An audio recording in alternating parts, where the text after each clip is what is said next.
दोस्तों क्या होगा अगर एनिमल किंगडम के दो सबसे खतरनाक जानवर शेर और गोरिल्ला की लड़ाई हो जाए। इन दोनों की लड़ाई से पहले हमें इनकी पावर को जानना होगा। गोरिल्ला इतना ताकतवर होता है कि इसके सामने किसी भी जानवर का टिक पाना बहुत ही मुश्किल है और गोरिल्ला की गर्दन इतनी छोटी होती है कि सही से दिखाई भी नहीं देती, जिससे कि इसकी गर्दन पर हमला करना बहुत ही मुश्किल है। दोस्तों गोरिल्ला की मांसपेशियां इतनी मजबूत होती हैं जिसकी वजह से शेर को इनके शरीर पर अपने नुकीले पंजे से चीर-फाड़ करने में मुश्किलों का सामना करना पड़ सकता है। आपको जानकर हैरानी होगी कि गोरिल्ला का बाइट फोर्स शेर से 2 गुना ज्यादा होता है। जहाँ एक आम शेर 600 से 700 PSI का फोर्स अपने दांतों से लगा सकता है, वहीं एक गोरिल्ला अपने जबड़े से 1400 PSI तक का फोर्स लगा सकता है। ऐसे में जब गोरिल्ला शारीरिक बनावट से लेकर ताकत तक में शेर के मुकाबले ज्यादा है, तब भी शेर गोरिल्ला को बराबर टक्कर कैसे दे सकता है? इसका जवाब है कि शेर सिर्फ ऐसा इसलिए कर पाता है क्योंकि शिकार करने के मामले में शेर बहुत ही मंझा हुआ खिलाड़ी है और उसे ये भी पता होता है कि शिकार को कब और कैसे अपने चंगुल में फंसाना है। वैसे आपको क्या लगता है, अगर इन दोनों के बीच लड़ाई होती है तो जीत किसकी होगी? कमेंट करके जरूर बताना।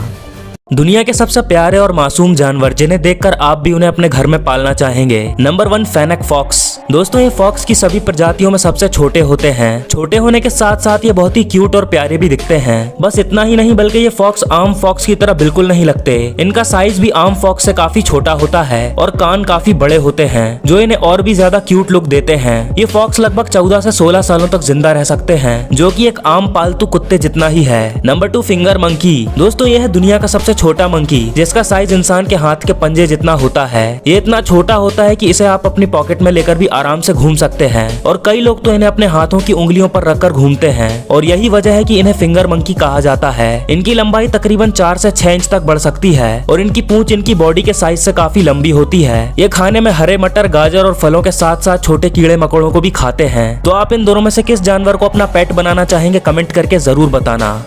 क्या आपको पता है कि हाथी और टाइगर की रेस में हाथी आसानी से जीत सकता है? आपको तो यही लगता होगा कि एक बार टाइगर हाथी के पीछे लग जाए तो वो उसे आसानी से पकड़ लेगा, लेकिन ये सच नहीं है। असल में आपने आज तक हाथी को तेज दौड़ते हुए देखा ही नहीं होगा। लेकिन आपको बता दें कि भले ही हाथी का शरीर काफी बड़ा और भारी भरकम होता है, लेकिन इसके दौड़ने की रफ्तार भी काफी तेज होती है। देखो एक टाइगर की स्पीड करीब 50 से 60 किलोमीटर प्रति घंटा होती है और हाथी 40 किलोमीटर प्रति घंटे की स्पीड से भाग सकता है। पर टाइगर लंबे समय तक अपनी स्पीड पर नहीं दौड़ सकता, वो बस कुछ दूर तक ही अपनी फुल स्पीड पर भाग सकता है। वही हाथी दौड़ते समय मीलों दूर तक अपनी फुल स्पीड पर भाग सकता है, जिससे कि ये टाइगर से रेस आसानी से जीत सकता है। वैसे आपको क्या लगता है, हाथी और टाइगर की रेस में कौन जीतेगा? कमेंट करके जरूर बताना। दुनिया का सबसे खतरनाक बिच्छू डेथ स्टॉकर स्कॉर्पियन है। ये इतना जहरीला होता है कि अगर इसका एक बूंद जहर इंसान के शरीर में चला जाए तो उस इंसान की तुरंत मौत हो सकती है। इस बिच्छू का न्यूरोटॉक्सिक जहर हमारे नर्वस सिस्टम पर असर करता है, जिसके बाद धीरे धीरे दिल काम करना बंद कर देता है और कुछ समय बाद व्यक्ति की मौत हो जाती है। लेकिन क्या आप जानते हैं कि इस बिच्छू का ये जहर दुनिया का सबसे महंगा लिक्विड मटेरियल है? आप जानकर चौंक जाएंगे कि डेथ स्टॉकर स्कॉर्पियन के 1 लीटर जहर की कीमत 80 करोड़ रुपए है। दरअसल दोस्तों इस बिच्छू के जहर के इतना महंगा होने के 2 मेन रीजन हैं। पहला ये कि बिच्छू के जहर में मल्टीपल टॉक्सिन और ऐसे कंपाउंड पाए जाते हैं जो कि बोन डिजीजेस और कैंसर जैसी खतरनाक बीमारियों को ठीक करने में मदद करते हैं। और जहर के महंगा होने का दूसरा रीजन यह है कि दुनिया में बहुत ही कम और गिने चुने लोग ऐसे हैं जो कि बिच्छू के अंदर से जहर को निकालने का काम करते हैं। साथ ही बिच्छू के जहर को हाथ से निकालना पड़ता है, जिसमें एक छोटी सी गलती भी जहर निकाल रहे इंसान को मौत की नींद सुला सकती है। और 1 लीटर जहर के लिए करीब 5 लाख बिच्छुओं का जहर निकालना पड़ता है, जो कि बिल्कुल भी आसान काम नहीं है। वैसे क्या आपने कभी बिच्छू को देखा है? कमेंट करके जरूर बताना।